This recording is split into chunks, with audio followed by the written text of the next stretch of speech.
Thank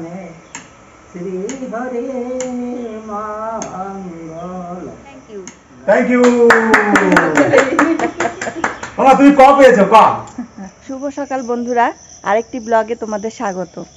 এখন অনেকটা সকাল, উঠেছি 15-20 মিনিট তো হয়ে গেল, ফ্রেশ হয়েছি।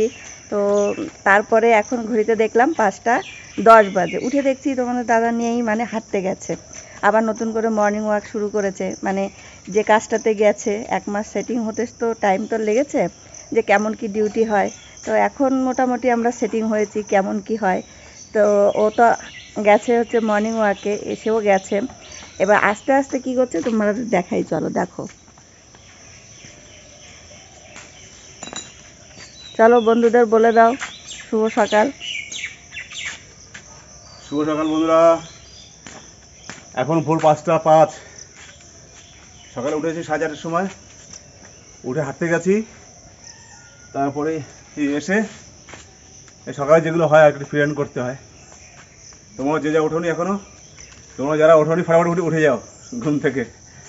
উঠে একটু সকালবেলা এরকম লাফালাফি করো, তাহলে ভালো লাগবে। এই দেখো সব এইসব গাছপালার মধ্যে সব জঙ্গল হয়ে গেছে। তো বর্ষাকালে এরকম হয়, হঠাৎ হঠাৎ করে হয়ে গেছে। এগুলো একটু পরিষ্কার করবো। আর আজকে সকালটা, বিশেষ করে আজকে সকালটা দেখো কি সুন্দর লাগছে, মানে কুয়াশা সুন্দর একটা কুয়াশা সকাল আজকে। মতো। এই যে সকালটা একদম হালকা হালকা কুয়াশা ছিল, আমি যখন উঠেছি তখন হালকা হালকা কুয়াশা ছিল।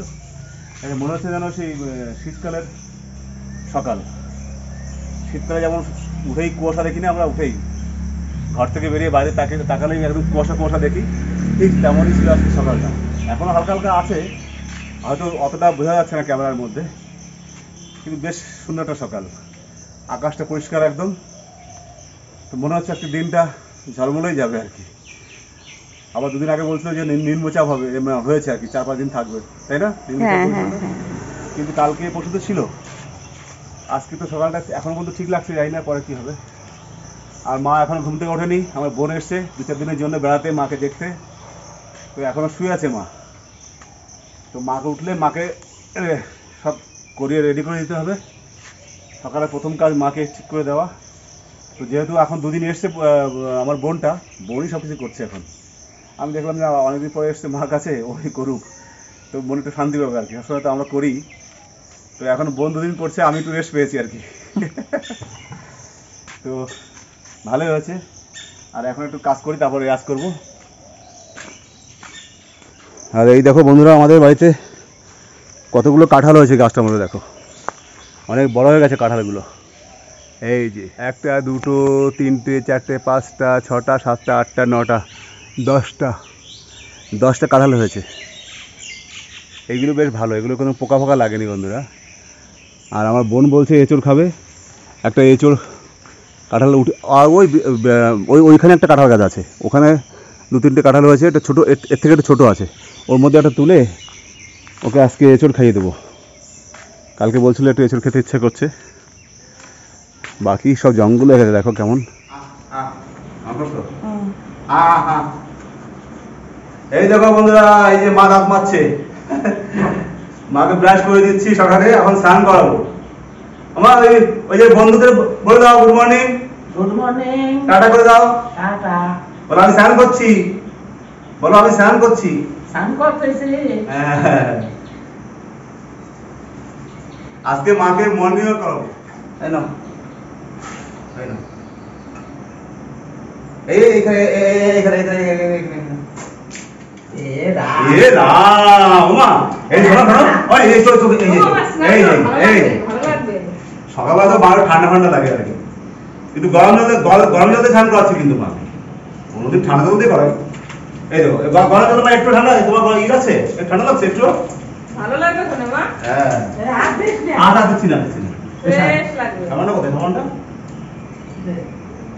দাঁড়া, গায়ে গন্ধ হয় না, সাবান দিতে হবে না। ঝড় সাইড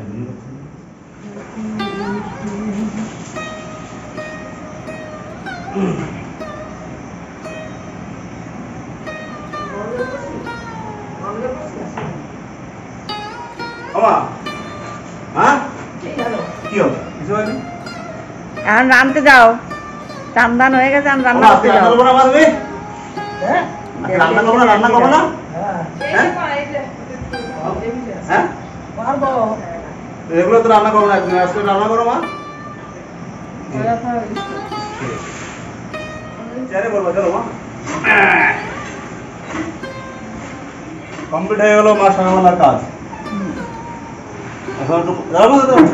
এখন মা খাবে চা আর মুড়ি। মা রান্না করবে দুপুরবেলা না মা? মা আজকে তুমি দুপুরবেলা রান্না করবা? কি রান্না করবো আজকে? বিরিয়ানি। আজকে মা রান্না করবে দুপুরবেলা আমাদের বন্ধুরা, দেখো। সকালের গানটা একটু করো, কালকে যে গানটা করছো জোরে বল, জোরে বল, করো, তাড়াতাড়ি করো। ভোরের গানটা করো না, ছোটবেলায় শুনতাম তুমি কাজ করতে আর গান করতে। কি গান মা করো তো, এই কোন গানটা? শোনাও না। করো না, যে কি যেন? হ্যাঁ, হ্যাঁ, করো করো করো করো করো, করো করো। শুনতে করো। ওই করো করো করো করো করো মা, করো করো। শুনতে যাচ্ছে ওই বন্ধুরা শুনবে মা, করো। করো।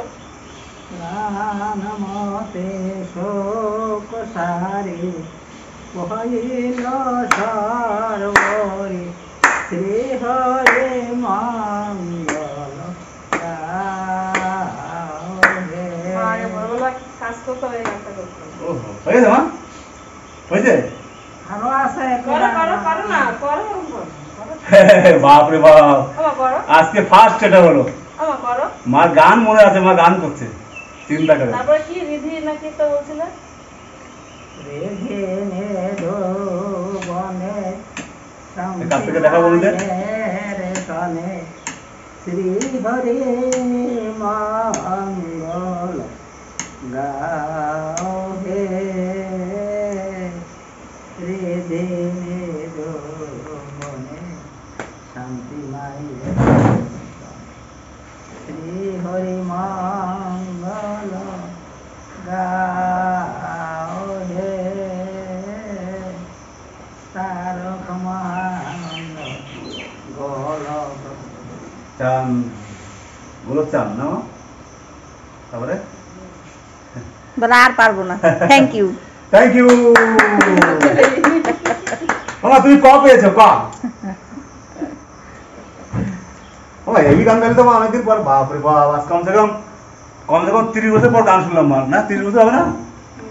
হ্যাঁ, মানে আমি চাকরি করার আগে আগে শুনতাম মা ভোরবেলা উঠে এরকম গান বিছানায় শুয়ে শুয়ে গান করতো, আর এখন শুনলাম। আমি তো ভাবতে পারিনি ও তো কাজে শুনে যে বোন, আমি জানতামই না মা এখন গান মনে আছে। বিশাল বিশাল প্রোগ্রেস। এখন বাজে 7:05 বন্ধুরা, সকাল 7:05। এই যে গোপা চা নিয়ে চলে এসছে। আসো তোমরা সবাই চা খেয়ে যাও। মাঠটা বানিয়েছো নাকি? না, ওরা খাওয়াবে, মানে ছোটদি খাওয়াবে। ওরা এখন বসিয়েছে চা, তাই জন্য।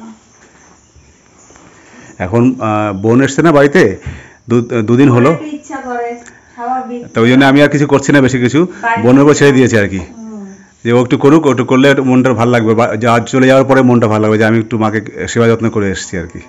ওই জন্য আমরা একটু ওর উপর ছেড়ে দিয়েছি, আর ও বারণও করছে, ঠিক আছে আমি খাওয়াচ্ছি, আমি এই করাচ্ছি ওই করাচ্ছি, এটা বলছে ও। আসলে কি সব থেকে বেশি অ্যাটাচড ও হচ্ছে মার সঙ্গে, কারণ এরা সবাই বাইরে থাকতো, বড়দা বাইরে, এ বাইরে থাকতো, যার জন্য বড়দির বিয়ে হয়ে গেছে। ওই সবসময় মার সঙ্গে একদম এইরকম ছিল। এখন বিয়ের পরে চলে গেছে, তো ওর সবসময় মন থাকে এদিকে, মা কি করছে না করছে। যে কয়দিন আসে মার সঙ্গে ঘুমাবে, সবকিছু মারই করে দেয় আর কি। সেই জন্য আমরাও ছেড়ে দিয়েছি যে না, ও একটু করুক আর কি। মা যখন অসুস্থ হয়ে গেছিল, মাকে তো আমরা বারাসাত হসপিটালে ভর্তি করে দিয়েছিলাম আর কি। তো ডক্টর বলেছিল যে আর কিছুক্ষণের অপেক্ষা, কিছুক্ষণ সময়ের অপেক্ষা, তার বেশি আর উনি থাকবেন না, তো কোথাও নিয়ে লাভ নেই। তো মা না দুদিনের জন্য কোমাতে চলে গেছিল, একদম কোমাতে, একদম যেরকম ডেড বডি থাকে সেম টু সেম। এই ফটোটা আছে, ফটোটা আমাদের মোবাইলে আছে। আমি এই ব্লগের মধ্যে একটা জায়গায় একটা মানে ক্লিপটা দিয়ে দেবো, আমার মার ছবিটা ওই সময় কেমন ছিল, মুখটা দেখলে বুঝতে পারবে যে মানে মানুষ শুধু শুধু মানে হার্টটা একটু হালকা হালকা এরকম করছিল, বাকি চোখ মুখ দুদিন ধরে দাঁড়িয়ে গেছে, চোখটা ঘোলা হয়ে গেছিলো, মুখ ফুক শক্ত হয়ে গেছিলো, দাঁত ফাত লেগে গেছিলো, মানে একদম ডেড বডি যাকে বলে। তো সেই মাকে এরকম দেখাশোনা করার উপরেই মা আজকে এরকম সুস্থ হয়ে গেছে। আর আজকে মা গান করছে, এটা তো আজকে ফার্স্ট আমি শুনলাম। আমার বোনকে কালকে শুনেছি, বোন বলছে যে হ্যাঁ বড় সারপ্রাইজ এটা। তো আজকে ভীষণ খুশি, মানে এত ভালো লাগছে। আমি কিন্তু এই জিনিসটা জানতাম না যে মা গান করতে পারবে বা গান করছে, কালকে গান করেছে এবং আমাকে আজকে শোনাতে পারবে মা গান। এই ধরনের গানগুলো মা অনেক আগে করতো, বললাম না প্রায় 25-30 বছর আগে, আমার চাকরি পাওয়ার অনেক আগে, আমি তখন ছোটো ছিলাম, তখন মা সকালবেলা উঠে বিছানায় শুয়ে শুয়ে এই গানগুলো করতো। তো আজকে আমি অবাক, সত্যি অবাক, আর ভীষণ খুশি হচ্ছে আবার শুনে আর কি। এই যে চা, সকালে লাল চা পার্টি। এরকম অবস্থা হলে, বৃদ্ধ হয়ে গেলে তখন সেবা যত্নের উপরে কতটা, মানে সেবা যত্ন করলে কতটা প্রোগ্রেস হয়, এটা তার চাক্ষুষ প্রমাণ আর কি। এটা একটা ভীষণ মানে আনন্দের খবর আর কি। আসলে মানুষ না, মানে আঘাত না খেলে, ধোঁকা না খেলে বা কোনো একটা অ্যাক্সিডেন্ট না হলে মানুষের তো শিক্ষা হয় না। তো তেমন আমরাও সেরকমই ছিলাম, মানে মা তো হাঁটাচলা করতো, খাওয়া দাওয়া করছে, এখানে যাচ্ছে ওখানে যাচ্ছে। দুর্বল ছিল, মার প্রচণ্ড হাই সুগার ছিল, ওষুধ চলছিল, ওষুধ খাচ্ছে। তো এদিক ওদিক যাচ্ছে, তো ঠিক আছে, গ্রামের মানুষ যেমন হয়, মা এমনি সব দিন একটু স্ট্রং ছিল, ওই জন্য অত কেয়ার করতাম না। ওষুধ মানে প্রতি মাসে ওষুধ কিনে দিতাম, ওষুধ খেতো, খাওয়া দাওয়া করছে, কথা বল, সব কিছু করছে। হট করে আচানক একদিন স্ট্রোক হয়ে ওখানে পড়ে গেছে, রাস্তার মাঝখানে পড়ে গেছিলো, সেখান থেকে এটা হলো আর। তো এখন যেটা করছি মার সঙ্গে, এর অর্ধেকটা, মানে এর 1% যদি মাকে ওই সময় আমরা খেয়াল করতাম, তাহলে হয়তো এই অ্যাক্সিডেন্টটাই হতো না। সব নিজে করতো, সব কিছু নিজে করতো, মা পুরো স্ট্রং ছিল, কাজ বাজ করা, এদিক ওদিক সব কিছু করতো। তখন নিজেই সব করতে পারতো, কাজ না করে উনি থাকতে পারতো না। মানে এরকম সকালে ওনার অর্ধেক কাজ শেষ হয়ে যেত। সেই জন্য ওইভাবে ওরকম নয় কি যে না তার কেউ দেখতাম না, ওরকম ছিল না। এখন যেরকম সবকিছু করে দিতে হয়, মানে স্নান থেকে মাকে না দেখার কথা বলছি না কিন্তু বন্ধুরা, ওরকম নয়। কেউ আবার অন্যরকম মাইন্ড করবে যে দেখতো না মানে তাহলে অন্যরকম কিছু, ওরকম না, মানে খাইয়ে দাইয়ে দিতে হতো না, ওগুলো মা নিজেই করতে পারতো। এখন আর কি, তো আমার তো সব বন্ধুদের প্রতি আমার একটা রিকোয়েস্ট, এরকম যারা আছেন বৃদ্ধ মা বাবারা আছেন, একটু খেয়াল রেখো, অবশ্যই ভালো হয়ে যাবে এবং অনেক সুস্থ থাকবে, আর তোমরাও অনেক টেনশন থেকে মুক্ত পাবে।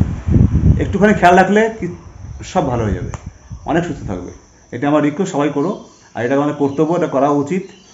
এটা শুধু আমি ভিডিও করে দেখাচ্ছি এটা নয়, মানে এটা সবাইকে করানো উচিত, সবারই করা উচিত, আমি এটাই বলতে চাই।